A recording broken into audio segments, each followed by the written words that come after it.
Hello students, welcome to CRP academy. CRP একাডেমিতে তোমাদের সকলকে স্বাগত।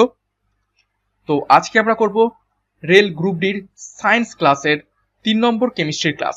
কেমিস্ট্রির উপর থেকে 3 নম্বর ক্লাস, এবং আজকের ক্লাসটা খুবই গুরুত্বপূর্ণ। সেটা হলো তেজস্ক্রিয়তা বা রেডিও অ্যাক্টিভিটি। তো তেজস্ক্রিয়তা বা রেডিও অ্যাক্টিভিটি চ্যাপ্টার থেকে খুবই বাছাই করা কয়েকটা প্রশ্ন এসে থাকে। তো শুধুমাত্র আমরা প্রশ্ন নয়, সম্পূর্ণ আমরা থিওরি প্লাস এমসিকিউ প্রশ্ন উত্তর করব রেলওয়ে গ্রুপ ডি সায়েন্সের আজকে 3 নম্বর ক্লাস কেমিস্ট্রির তেজস্ক্রিয়তা চ্যাপ্টার উপর থেকে। তো চলো ক্লাসটা শুরু করা যাক। কি কি থিওরি এবং কি কি প্রশ্ন উত্তর রয়েছে আজকের ক্লাসের মাধ্যমে সেগুলো দেখে নেওয়া যাক। তেজস্ক্রিয়তা বা পারমাণবিক রসায়ন। পারমাণবিক রসায়ন বলতে কি বোঝায়? নিউক্লিয়ার কেমিস্ট্রি, এবং তেজস্ক্রিয়তা বলতে রেডিয়েশন বোঝায়। দেখো, পারমাণবিক রসায়ন বিজ্ঞানের একটি শাখা, যা উপাদানগুলির পরমাণু নিউক্লিয়াসের পরিবর্তনের অধ্যয়ন নিয়ে কাজ করে। অর্থাৎ আমরা মৌলের পরমাণু নিউক্লিয়াস পরিবর্তনের অধ্যয়নকে কি বলা হয়ে থাকে? বলা হয়ে থাকে এই নিউক্লিয়ার কেমিস্ট্রি বা পারমাণবিক রসায়ন। এই পারমাণবিক পরিবর্তনগুলি পারমাণবিক শক্তি এবং তেজস্ক্রিয়তার উৎস। অর্থাৎ কোনো একটা মৌলের পরমাণু নিউক্লিয়াসে এই পরিবর্তনগুলো হয় বলেই এই পারমাণবিক শক্তি উৎপত্তি লাভ করে এবং তেজস্ক্রিয়তা হয়ে থাকে। নেক্সট দেখো, পারমাণবিক রসায়নকে অর্থাৎ নিউক্লিয়ার কেমিস্ট্রিকে রেডিও কেমিস্ট্রিও বলা হয়ে থাকে। যেহেতু এটা তেজস্ক্রিয়তার সঙ্গে রিলেটেড, সেই জন্য এটাকে রেডিও কেমিস্ট্রিও বলা হয়ে থাকে। ওকে, নেক্সট দেখো, এটি পারমাণবিক নিউক্লিয়াস, পারমাণবিক শক্তি, পারমাণবিক প্রতিক্রিয়া এবং তেজস্ক্রিয় পদার্থের গঠন অধ্যয়নের সাথেও জড়িত। অর্থাৎ এই নিউক্লিয়ার কেমিস্ট্রি বা তেজস্ক্রিয়তাটা কি কি বিষয়ের ওপর আমরা দেখে থাকি? পারমাণবিক নিউক্লিয়াস, পারমাণবিক শক্তি, নিউক্লিয়ার এনার্জি, পারমাণবিক প্রতিক্রিয়া অর্থাৎ নিউক্লিয়ার রিয়াকশন, এবং তেজস্ক্রিয় পদার্থ রেডিও অ্যাক্টিভ ম্যাটার গঠন অধ্যয়নের সাথেও জড়িত। ওকে, তো এইটা গেল এই পর্যন্ত বেসিক তথ্য নিউক্লিয়ার কেমিস্ট্রির ওপর। এবার আমরা ধীরে ধীরে ক্লাসের মধ্যে প্রবেশ করব। দেখো, প্রথমে দেখব নিউক্লিয়ন। নিউক্লিয়ন কাদের বলে? দেখো, নিউক্লিয়াসে প্রোটন ও নিউট্রন থাকে, তাদের একত্রে নিউক্লিয়ন বলে। খুবই গুরুত্বপূর্ণ এই প্রশ্নটা, কেননা এই প্রশ্নটা বহুবার পরীক্ষায় এসেছে এবং ম্যাক্সিমাম স্টুডেন্ট এটা ভুল করে, কেননা তারা ইলেকট্রনটাকেও এখানে কালেক্ট করে ফেলে বা গুনে ফেলে। অর্থাৎ শুধুমাত্র প্রোটন এবং নিউট্রন এই দুটোর সমষ্টিকেই বলা হয় নিউক্লিয়ন, ইলেকট্রন কিন্তু নয়। ইলেকট্রন নিউক্লিয়াসের বাইরে থাকে, সেই জন্য ইলেকট্রন নিউক্লিয়নের মধ্যে পড়ে না। তারপর দেখো, নিউক্লিয়ার ফোর্স। নিউক্লিয়াসে প্রোটন ও নিউট্রনকে আবদ্ধকারী বলগুলিকে বলা হয় নিউক্লিয়ার ফোর্স। ওকে, অর্থাৎ নিউক্লিয়াসের মধ্যে প্রোটন এবং নিউট্রন একসাথে কিন্তু থাকে, এবং যে বলের জন্য এরা দুজন একসাথে থাকে সেইটাকেই বলা হয় নিউক্লিয়ার ফোর্স। নেক্সট দেখব পারমাণবিক বিক্রিয়া বা নিউক্লিয়ার রিয়াকশন।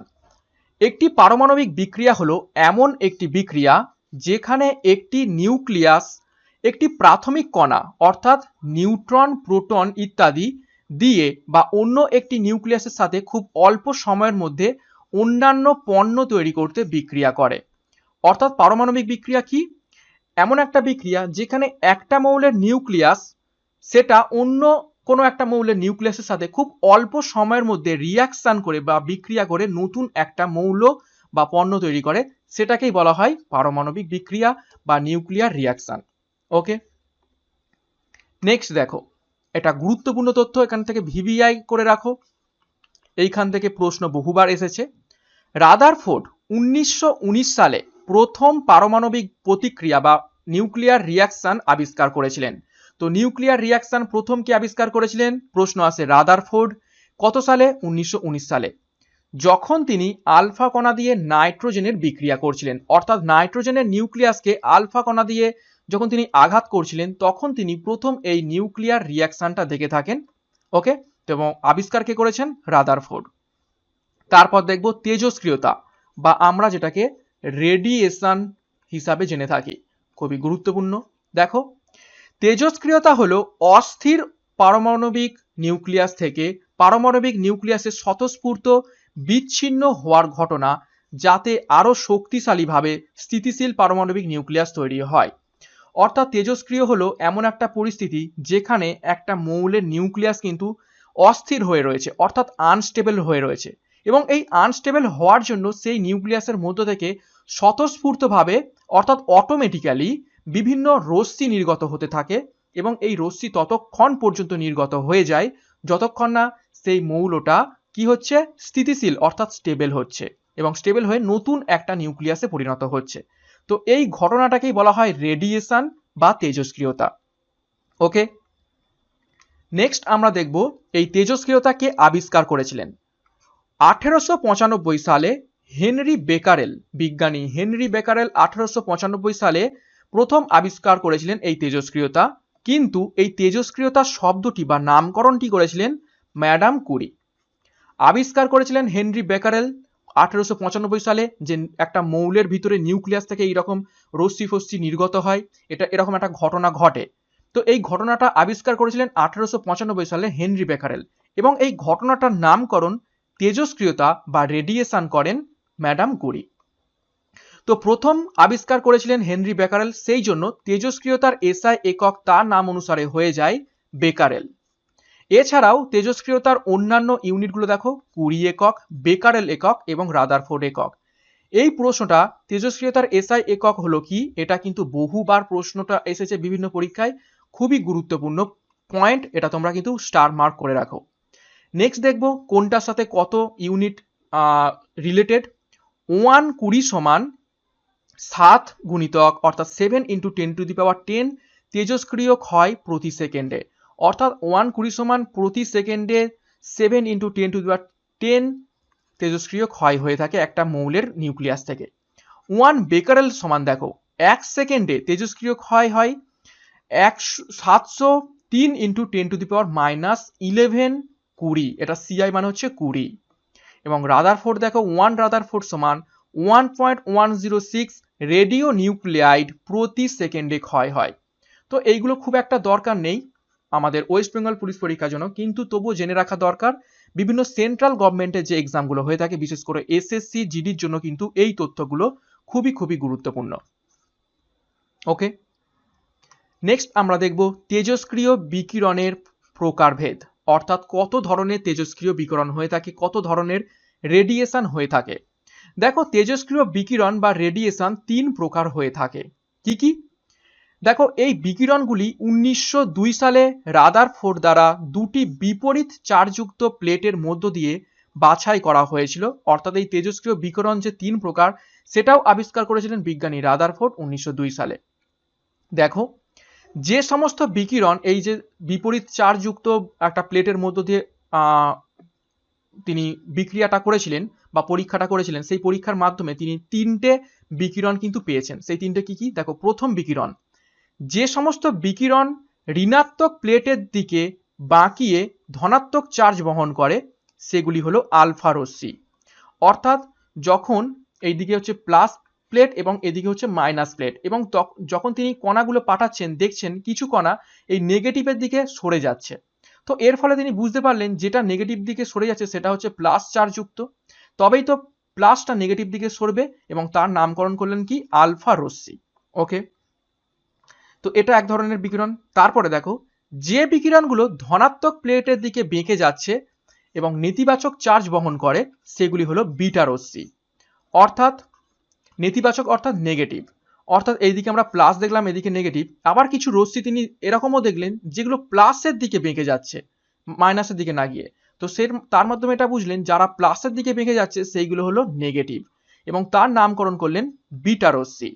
এবং তৃতীয় প্রকারের চার্জ যারা কোনো রকম বাঁকা ছাড়াই সরাসরি বৈদ্যুতিক ক্ষেত্রের মধ্য দিয়ে প্রবাহিত হচ্ছে, অর্থাৎ এমন কিছু আবার তিনি পেলেন বিকিরণ যেগুলো না মাইনাস নাকি প্লাস দুটোর মধ্য থেকে কোনো দিকে যাচ্ছে না, তারা একদম সোজাসুজি বেরিয়ে যাচ্ছে এবং তাদের কোনো রকম চার্জ নেই, অর্থাৎ যদি চার্জ থাকতো তাহলে প্লাস কিংবা মাইনাসের দিকে ঘুরে যেত, কিন্তু তাদের প্লাস শূন্য, এবং তাদের নামকরণ করলেন গামা রশ্মি। ওকে, তো খুবই গুরুত্বপূর্ণ তথ্য এখান থেকে জানলাম, আলফা, বিটা এবং গামা রশ্মি, এবং এই 3 ধরনের বিকিরণ আমরা নিউক্লিয়াসের মধ্যে দেখে থাকি। তখন কিন্তু তিনি এই 3 ধরনের বিকিরণ আবিষ্কার করেছিলেন। বর্তমানে আরো অনেক ধরনের বিকিরণ চলে এসেছে, আবিষ্কৃত হয়েছে, কিন্তু তৎকালীন সময়ে তিনি 3 ধরনের বিকিরণ আবিষ্কার করেছিলেন। নেক্সট দেখব এই আলফা বিকিরণ। আলফা কণার বিকিরণ কিভাবে হয় দেখব। এটি একটি পরমাণু নিউক্লিয়াস থেকে একটি আলফা কণার নির্গমন যখন একটি পরমাণু তেজস্ক্রিয় ক্ষয়ের মধ্যে দিয়ে যায়। অর্থাৎ যখন তেজস্ক্রিয় মৌলের নিউক্লিয়াস আনস্টেবল হয়ে থাকে তখন একটা আলফা কণা নির্গমন হয়ে থাকে। তো আলফা কণার ব্যাপারে দেখব। একটি আলফা কণাতে 2টি প্রোটন থাকে, 2টি নিউট্রন থাকে এবং এটি হিলিয়াম নিউক্লিয়াসের সমান। হিলিয়াম নিউক্লিয়াস কেমন আমরা এইভাবে জেনে থাকি, অর্থাৎ 2টো প্রোটন এবং 2টো নিউট্রন, অর্থাৎ এই ভর সংখ্যা 4 থেকে যদি 2 বাদ দিই 2 হচ্ছে নিউট্রন সংখ্যা বেরোবে। তো 2টো প্রোটন 2টো নিউট্রন থাকছে এই আলফা কণাতে এবং সেই জন্য এই আলফা কণা হিলিয়াম নিউক্লিয়াসের সমান। এইখান থেকে প্রশ্ন আসে, ভিভিআই প্রশ্ন, যে আলফা কণা কোন মৌলের নিউক্লিয়াসের সমান হয়ে থাকে, তখন সঠিক উত্তর হয়ে যাবে হিলিয়ামের সঙ্গে সমান হয়ে থাকে। এবং আলফা কণার চিহ্ন দেখো এই চিহ্নটি। ওকে, আলফাকে এই গ্রিক অক্ষর এই এর মতো প্রতীকী দ্বারা চিহ্নিত করা হয়। তারপর দেখব বিটা রেডিয়েশন। একটি বিটা কণা নিউক্লিয়াসের থেকে নির্গত একটি ইলেকট্রন, অর্থাৎ একটা বিটা কণা হলো একটা ইলেকট্রন, অর্থাৎ -e। এই -e অর্থাৎ ইলেকট্রন নির্গমনকেই আমরা অন্য ভাষায় বলে থাকি বিটা কণা। এবং আমরা জানি ইলেকট্রন কি চার্জযুক্ত, নেগেটিভ চার্জযুক্ত, যে কারণে বিটা কণা পজিটিভ ফিল্ডের দিকে বেঁকে যাচ্ছিল আমরা দেখেছি। এবং বিটাকে এই বি এর মতো গ্রিক অক্ষর বি এর আকৃতির একটা প্রতীকী দ্বারা চিহ্নিত করা হয়। এবং শেষে দেখো গামা রেডিয়েশন।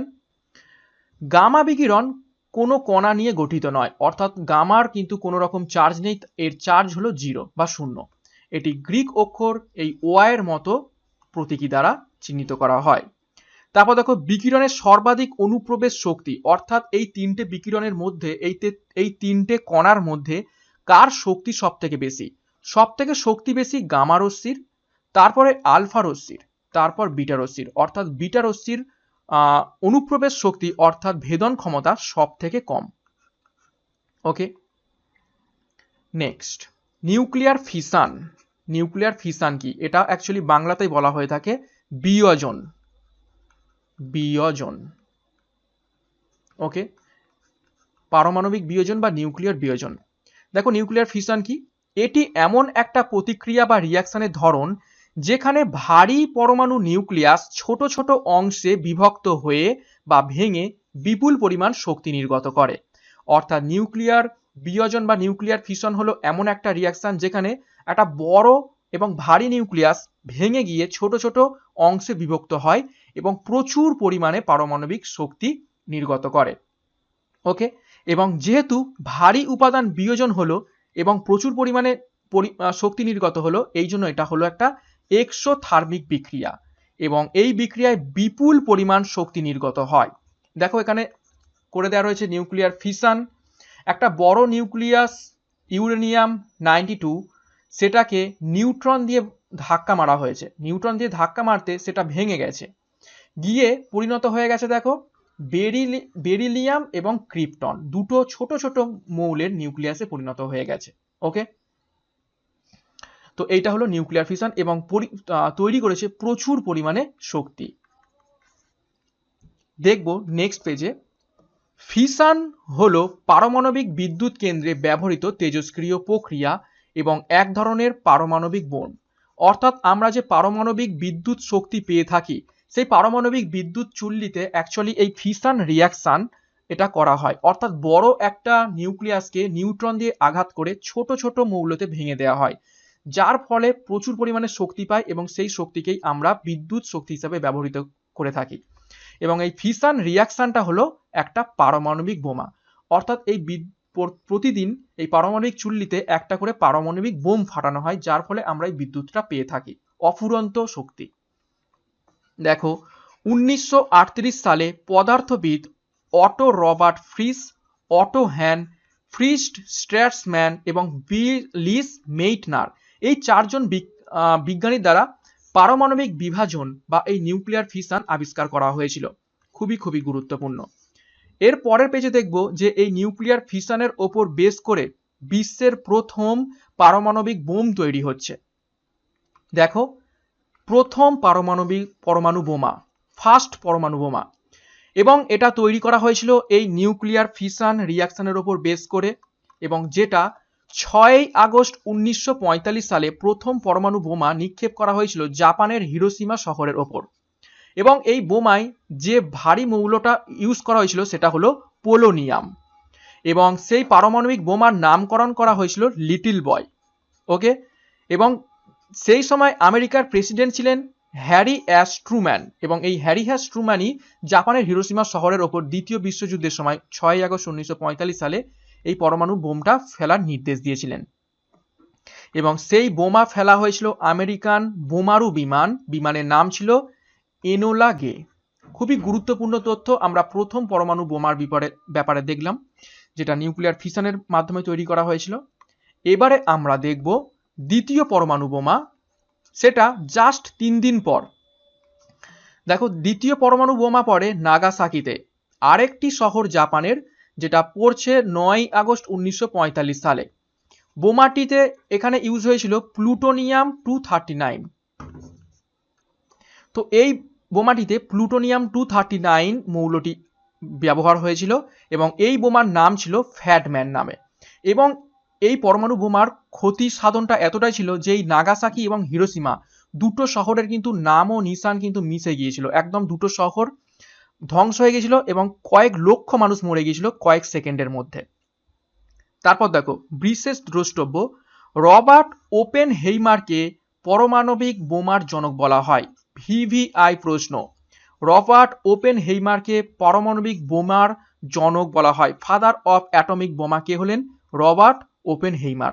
খুবই খুবই গুরুত্বপূর্ণ তথ্য আমরা এখান থেকে জানলাম। নেক্সট দেখো, এবার আমরা পড়ব নিউক্লিয়ার ফিউশন, অর্থাৎ এটা হলো সংযোজন। অর্থাৎ আগে ছিল একটা ভারী মৌলকে আঘাত করে দুটো বা অনেকগুলো হালকা মৌলতে ভেঙে দেয়া, এটা করব বিভিন্ন ছোট ছোট মৌলকে যুক্ত করে একটা বড় মৌল তৈরি করা।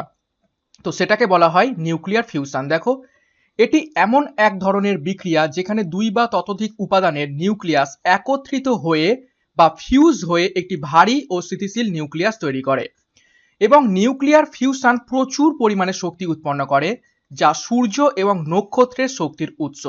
ভিভিআই প্রশ্ন, এই পয়েন্টটা থেকেই প্রশ্ন পরীক্ষায় একদম হুবহু আসে যে সূর্য বা অন্যান্য সমস্ত নক্ষত্রের শক্তির উৎস কোন রিয়াকশন? তখন হয়ে যাবে নিউক্লিয়ার ফিউশন রিয়াকশন। ওকে, এবং এই প্রক্রিয়া বা এই বিক্রিয়ার ওপর ডিপেন্ড করে তৈরি হয়েছে হাইড্রোজেন বোম, যার ক্ষমতা পারমাণবিক বোমের থেকেও কিন্তু অনেক গুণ বেশি। ওকে, নেক্সট দেখব পারমাণবিক শক্তি, অর্থাৎ পারমাণবিক শক্তি কোন কোন ভাবে আমাদের হাতে এসেছে সেগুলো দেখব। দেখো, শিকাগো পাইল 1 ছিল বিশ্বের প্রথম পারমাণবিক চুল্লি, অর্থাৎ বিশ্বের প্রথম পারমাণবিক চুল্লির নাম কি? Chicago pile 1। 1942 সালে নোবেল পুরস্কার বিজয়ী এনরিকো ফার্মি তৈরি করেছিলেন এই শিকাগো পাইল 1 পারমাণবিক চুল্লিটি। রিঅ্যাক্টরটি শিকাগো বিশ্ববিদ্যালয়ের স্ট্যাগ ফিল্ড ফুটবলের স্টেডিয়ামের নিচে নির্মিত হয়েছিল। তারপর দেখো, প্রথম পারমাণবিক চুল্লি শুধু ভারতে নয়, অর্থাৎ ভারতের প্রথম পারমাণবিক চুল্লি তো বটেই, ভারত তথা সমগ্র এশিয়ার তৈরি প্রথম পারমাণবিক চুল্লি 1956 সালের 4 আগস্ট আসে, এবং সেটির নাম ছিল অপ্সরা। অর্থাৎ ভারতবর্ষের প্রথম পারমাণবিক চুল্লির নাম কি? অপ্সরা, এবং সেটি ছিল শুধুমাত্র ভারত নয়, সমগ্র এশিয়ার প্রথম পারমাণবিক চুল্লি 1956 সালে এসেছিল। নেক্সট দেখব, এটি সুইমিং পুল পারমাণবিক চুল্লির নামেও পরিচিত, কারণ এতে ভারী জল ব্যবহার করা হয়। ওকে, এই পারমাণবিক চুল্লিকে বলা হয় সুইমিং পুল পারমাণবিক চুল্লি, কারণ এতে প্রচুর পরিমাণে হেভি ওয়াটার বা ভারী জল ব্যবহার করা হয়। তারপর দেখো, টোকামাক হলো একটি বিশেষ ধরনের পারমাণবিক চুল্লি যাতে পারমাণবিক ফিউশন বিক্রিয়া হয়। অর্থাৎ টোকামাক হলো একটা স্পেশাল পারমাণবিক চুল্লি যেখানে শুধুমাত্র পারমাণবিক ফিউশন অর্থাৎ নিউক্লিয়ার সংযোজন করা হয়, নট বিয়োজন। তো যে নিউক্লিয়ার চুল্লিতে পারমাণবিক ফিউশন করা হয় সেটাকে বলা হয় টোকামাক। দেখো, ভারতের প্রথম টোকামাক বা পারমাণবিক ফিউশন চুল্লি হলো আদিত্য।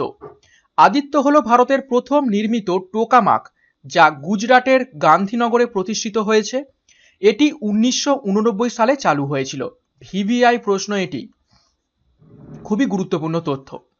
নেক্সট দেখো, বিশেষ দ্রষ্টব্য, ভারতের পারমাণবিক কর্মসূচির জনক ডক্টর হোমি জাহাঙ্গীর ভাবাকে বলা হয়ে থাকে, অর্থাৎ father of Indian atomic research সেটি হলেন কি ডক্টর হোমি জাহাঙ্গীর ভাবা। ভিভিআই প্রশ্ন এবং ভিভিআই পয়েন্ট। নেক্সট দেখব পারমাণবিক জ্বালানি সমৃদ্ধকরণ। দেখো, প্রকৃতিতে পাওয়া ইউরেনিয়াম মূলত দুটি আইসোটোপ U-235 এবং U-233 নিয়ে গঠিত।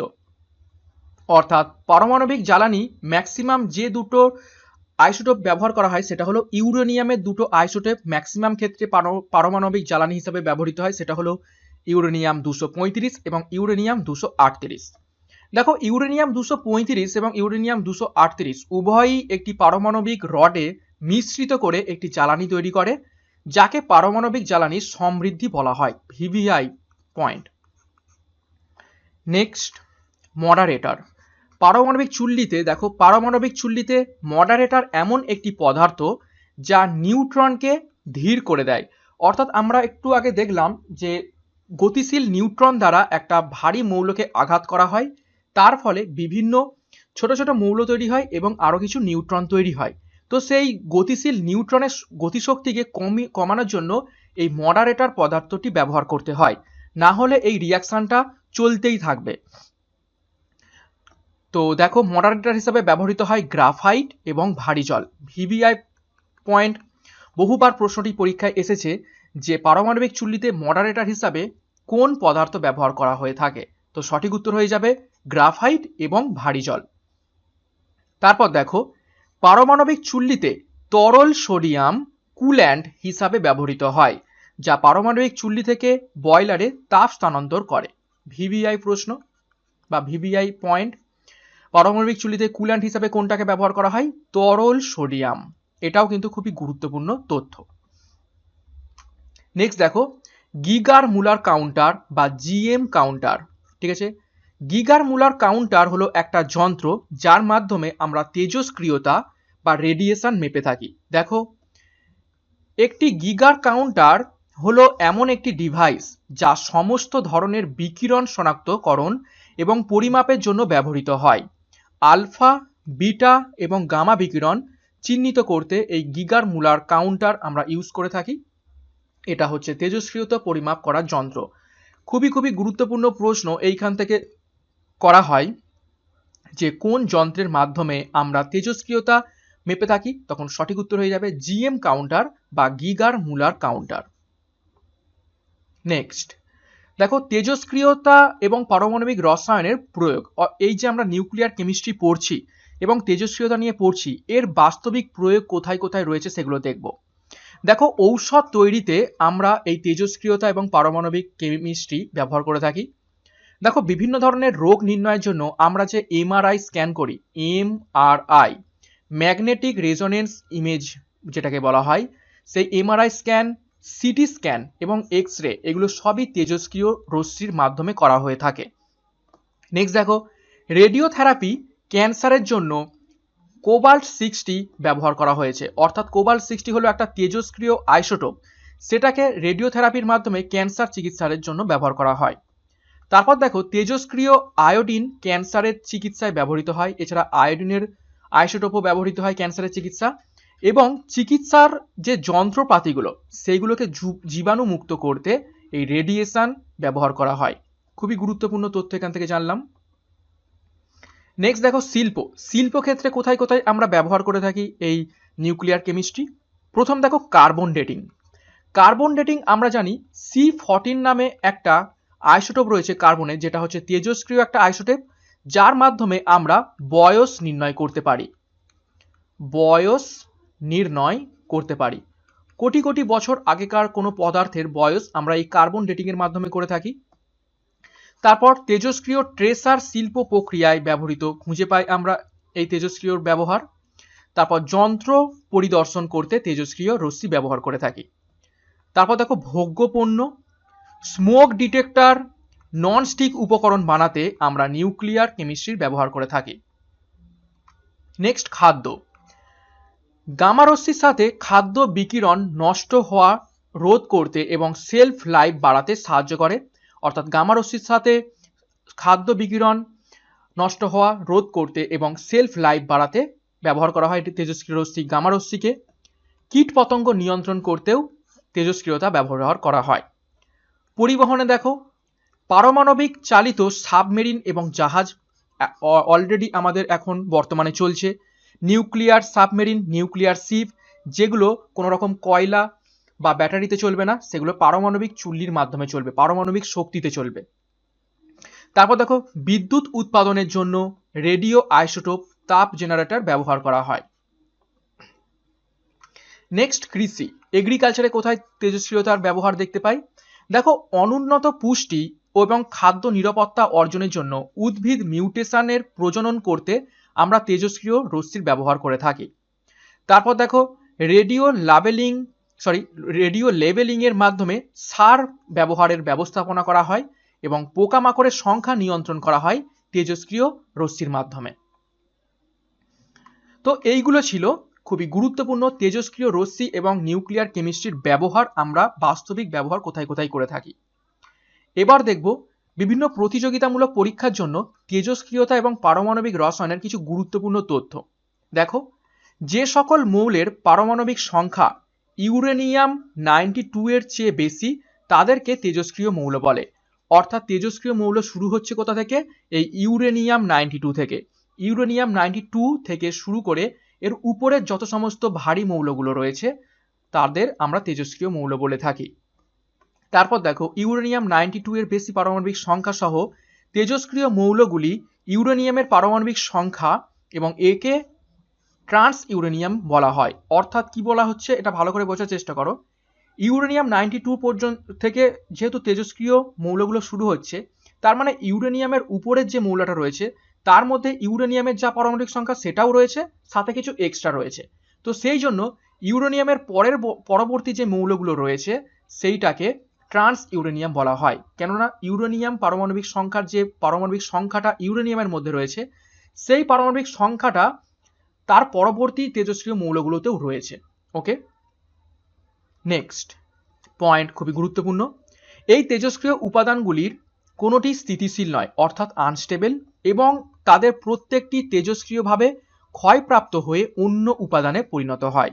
খুবই গুরুত্বপূর্ণ, অর্থাৎ এরা স্বতঃস্ফূর্তভাবে তেজস্ক্রিয় রশ্মি বিকিরণ করতে থাকে স্থিতিশীল হওয়ার জন্য।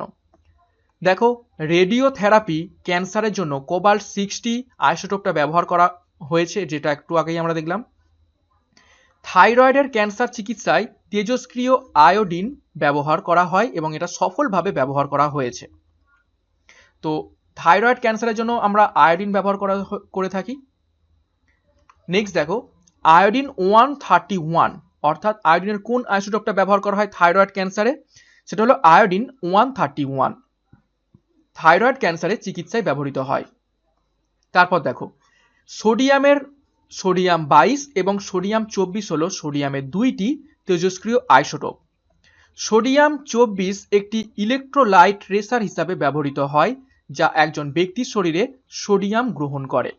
অর্থাৎ সোডিয়াম 24 ইলেকট্রোলাইট ট্রেসার হিসাবে আমাদের মানব শরীরে প্রয়োগ করা হয় এবং এটা হচ্ছে ইলেকট্রোলাইট ট্রেসার, অর্থাৎ আমাদের শরীরে ইলেকট্রোলাইটের পরিমাণটা কিন্তু বাড়ানোর জন্য এই সোডিয়াম 24টা আমরা গ্রহণ করে থাকি ওষুধের মাধ্যমে। তারপর দেখো, রেডন হলো একমাত্র নিষ্ক্রিয় গ্যাস যা প্রকৃতিতে তেজস্ক্রিয়। তার মানে একমাত্র নিষ্ক্রিয় গ্যাস কোনটা যেটা তেজস্ক্রিয়? পরীক্ষায় এই প্রশ্নটা বহুবার এসেছে, ভিভিআই প্রশ্ন। সঠিক উত্তর হয়ে যাবে রেডন। নেক্সট, ফ্রান্সিয়াম একমাত্র তেজস্ক্রিয় তরল, অর্থাৎ একমাত্র তেজস্ক্রিয় তরল পদার্থ বা তরল মৌল কোনটা? সেটা হলো ফ্রান্সিয়াম। এটি সর্বনিম্ন ইলেকট্রোনেগেটিভ উপাদানগুলির মধ্যে একটি, অর্থাৎ ফ্রান্সিয়ামের ইলেকট্রোনেগেটিভিটি খুবই কম, অর্থাৎ সর্বনিম্ন। তারপর দেখো, না সর্বনিম্ন অ্যাকচুয়ালি ফ্লুরিন, তার উপরে রয়েছে ফ্রান্সিয়াম, অর্থাৎ সর্বনিম্ন ইলেকট্রোনেগেটিভ উপাদানগুলির মধ্যে থেকে অন্যতম হলো একটা ফ্রান্সিয়াম। তারপর তেজস্ক্রিয় আইসোটোপগুলি গ্যাস এবং তেলের পাইপলাইনে ফুটো হওয়ার সন্ধানে ব্যবহৃত হয়। অর্থাৎ কোনো তেলের পাইপলাইনে কোথাও যদি ফুটো থাকে তো তেজস্ক্রিয় আইসোটোপ গ্যাসের মাধ্যমে আমরা সেগুলো ব্যবহার করতে পারি সন্ধান করার জন্য কোথায় রয়েছে সেই ফুটোগুলো। এছাড়া দেখো তেজস্ক্রিয় আইসোটোপগুলিও স্যাটেলাইটের ত্রুটি নির্ধারণের করতেও ব্যবহার করা হয়। যে কৃত্রিম স্যাটেলাইটগুলো মহাকাশে পাঠানো হয় তার ত্রুটি নির্ধারণ করতে তেজস্ক্রিয় আইসোটোপ কিন্তু ব্যবহার করা হয়। ওকে, তারপর দেখো শেষ পয়েন্ট আজকের থিওরির, তেজস্ক্রিয় আইসোটোপগুলি রেডিওমেট্রিক স্কেলে ব্যবহার করা হয়। অর্থাৎ এই যে তেজস্ক্রিয় আইসোটোপগুলো ব্যবহার করা হচ্ছে সেগুলো কোন স্কেলে ব্যবহার করা হয়? রেডিওমেট্রিক স্কেলে ব্যবহার করা হয়। এবং এই স্কেল ব্যবহার করে আমরা পাথর, শিলা এবং খনিজগুলির বয়স নির্ণয় করতে পারি। খুবই গুরুত্বপূর্ণ তথ্য অর্থাৎ থিওরি আজকের ক্লাস অর্থাৎ তেজস্ক্রিয়তা বা নিউক্লিয়ার কেমিস্ট্রির মাধ্যমে আমরা করে ফেললাম। প্রচুর থিওরি আজকে করেছি। দেখো কাকে কি বলে, পরমাণু বোমা, ফিউশন, নিউক্লিয়ার শক্তির সেগুলো কোনগুলো কাজ, ভারতের প্রথম নিউক্লিয়ার শক্তি, প্রচুর থিওরি আজকের আমরা ক্লাসের মাধ্যমে এই কেমিস্ট্রি 3 নম্বর ক্লাসে করলাম। খুবই গুরুত্বপূর্ণ একটা চ্যাপ্টার যেখান থেকে বহু প্রশ্ন কিন্তু পরীক্ষাতে বিভিন্ন পরীক্ষাতে এসে থাকে এবং পুলিশ পরীক্ষার জন্য গুরুত্বপূর্ণ। ওকে, তো তোমরা মেটেরিয়ালটা পাওয়ার পর কিন্তু খুব ভালো করে এটা করবে। এবার আমরা এই ক্লাসের ওপর বেস করে 10টা গুরুত্বপূর্ণ প্রশ্ন উত্তর করে ফেলবো এমসিকিউ।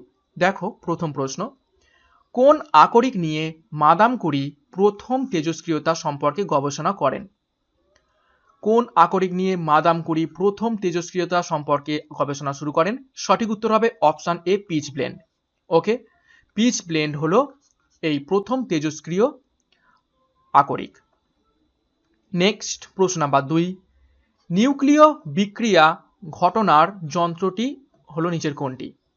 নিউক্লিয় বিক্রিয়া ঘটানোর যন্ত্রটি নিচের কোনটি? অর্থাৎ নিউক্লিয়ার বিক্রিয়া ঘটানোর জন্য যে যন্ত্রের প্রয়োজন হয় সেটা কোনটা? সেটা হলো অপশন বি, সাইক্লোটন। সাইক্লোটন যন্ত্রের মাধ্যমে নিউক্লিয় বিক্রিয়া ঘটানো হয়ে থাকে পারমাণবিক চুল্লিতে। দেখো নক্ষত্রের শক্তির মূল উৎস কি? ভিভিআই বহুবার প্রশ্নটা পরীক্ষায় এসেছে। নক্ষত্রের শক্তির মূল উৎস হলো নিউক্লিয় সংযোজন, যেটা নিউক্লিয়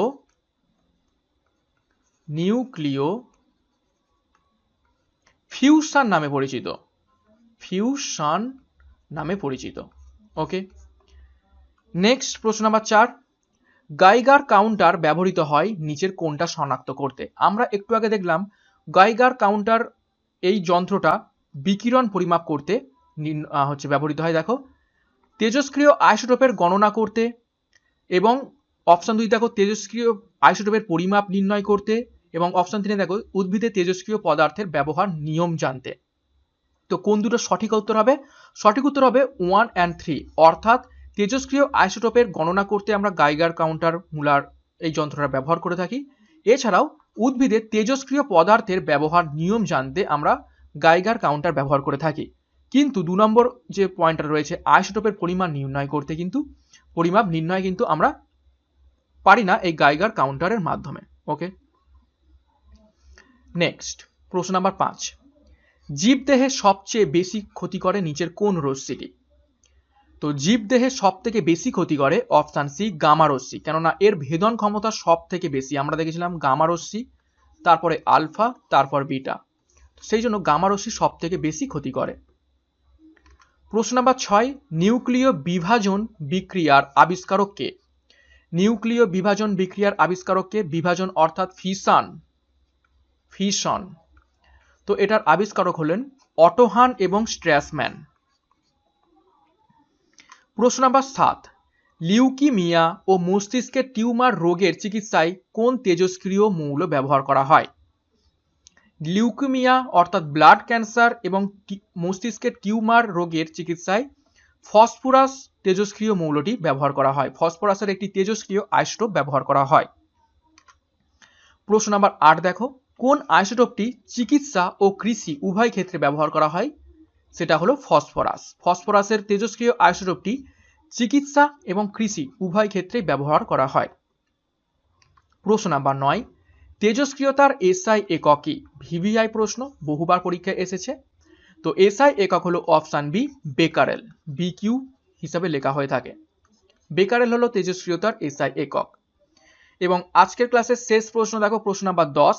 একটি তেজস্ক্রিয় পদার্থকে বায়ুশূন্য পাত্রে রাখা হলো, ওই পদার্থটির প্রতি সেকেন্ডে বিভাজন হার কি হবে? তো সঠিক উত্তর হবে অপশন সি, অপরিবর্তিত থাকবে। অর্থাৎ তুমি তেজস্ক্রিয় একটা পদার্থকে বায়ুশূন্য পাত্রে রাখো, বায়ু ভর্তি পাত্রে রাখো, জলের তলায় রাখো, মহাকাশে রাখো, যেখানে খুশি রাখো, তার প্রতি সেকেন্ডে বিভাজনের হার অপরিবর্তিত থাকবে। অর্থাৎ একটা স্বতঃস্ফূর্ত প্রক্রিয়া, এটা কোনো রকম মাধ্যমের ওপর ডিপেন্ড করে না। ওকে, তো আমরা প্রতিটা ক্লাস অর্থাৎ রেলওয়ে গ্রুপ ডির যে সায়েন্সের ক্লাস রয়েছে, প্রতিটা ক্লাস আমরা থিওরি প্লাস এমসিকিউর মাধ্যমে করানোর চেষ্টা করছি, যাতে করে কিছু গুটিগত এমসিকিউ করলাম এবং সেখান থেকে প্রশ্ন এলো না, তাতে কিন্তু আমাদের সমস্যা হতে পারে। কিন্তু থিওরি যদি ভালো করে রাখি, তাহলে কিন্তু আমাদের সেই সমস্যাটা হবে না। কেননা থিওরি যদি ভালো করে রাখি, তো থিওরির মধ্যে থেকে কিন্তু এমসিকিউগুলো করতে আমরা পেরে যাব। তো আজকের ক্লাসের মাধ্যমে আমরা যে 3 নম্বর কেমিস্ট্রির ক্লাসটা ছিল, কেমিস্ট্রি 3 নম্বর ক্লাস রেডিও অ্যাক্টিভিটি বা তেজস্ক্রিয়তা, তো তার মধ্যে থেকে সম্পূর্ণ আমরা থিওরি এবং এমসিকিউ ক্লাস করে ফেললাম। আশা করছি ক্লাসটা তোমাদের ভালো লেগেছে এবং এইখান থেকে রেলওয়ে গ্রুপ ডি তে যদি কোনো রকম প্রশ্ন আসে, আশা করছি তোমরা কিন্তু অবশ্যই কমন পাবে। ওকে, তো আজকের ক্লাসটা এখানে শেষ করলাম। নেক্সট দিন আরও একটা গুরুত্বপূর্ণ ক্লাস নিয়ে আমি হাজির হয়ে পড়বো। ততক্ষণের জন্য এখানেই থ্যাংক ইউ, বাই।